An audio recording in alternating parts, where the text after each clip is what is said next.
Whose blood are you shedding? The grandson of the Holy Prophet. I would have ended here again, I would say. But no, this is not the end.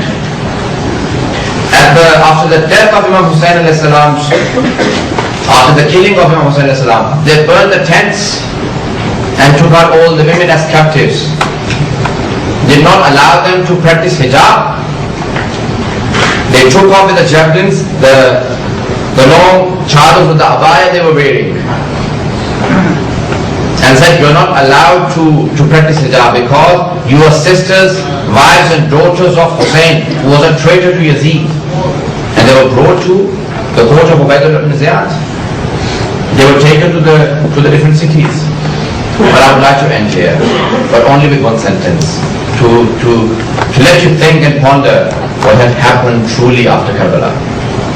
If you travel from Karbala to Damascus, the path that these captives of Karbala had taken, you will find many graves of young children.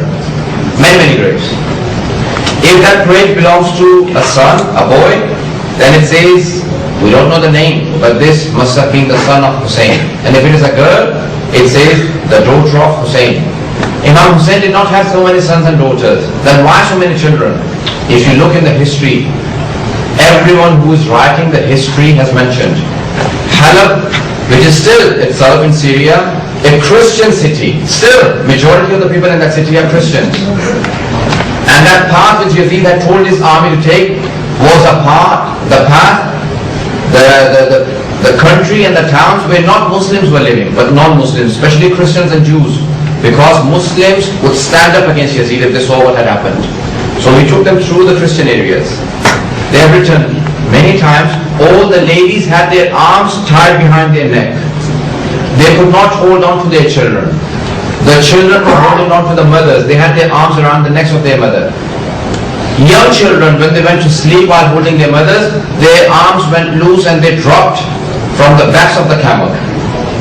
I beg you to think, both sisters and brothers, at a time when a mother sees with her own eyes her young child drop from the back of the camel, and the camels that were coming from behind were stepping on that child and were killing it in front of the eyes of the mother.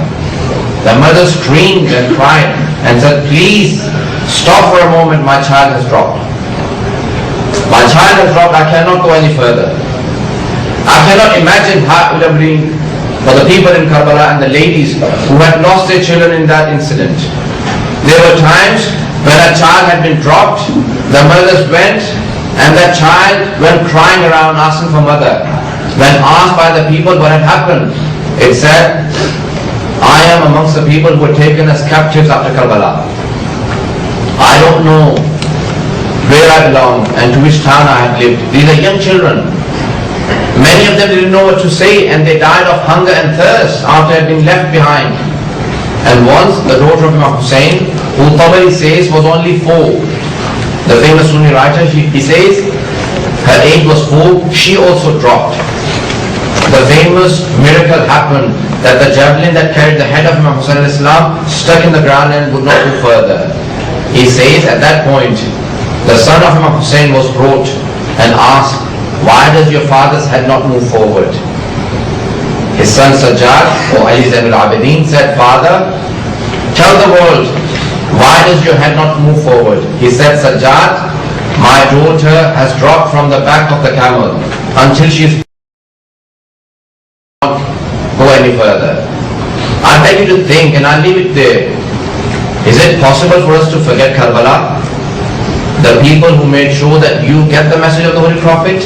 Wherever his son, Imam Hussein's son and his sister saw a few people, they made sure they deliver and convey the message. They said, my brother was not a traitor. He was a grandson of the Holy Prophet. He delivered the message. He has saved Islam. And wherever that head was going, people watched it and saw that the head of Imam Hussain on that sapphire, on that javelin, was reciting Quran, reciting the verses of Surah Kahf, Surah number 18. Because just as the people of the cave are strange to you, that's how I will remain strange. But do not be stranger to Imam Hussain alayhi salam. Be close to Imam Hussain alayhi salam. Imam Hussain does not live in Karbala, He lives in our hearts. Astaghfirullah li wa lakum. Assalamu alaikum wa rahmatullahi wa barakatuh.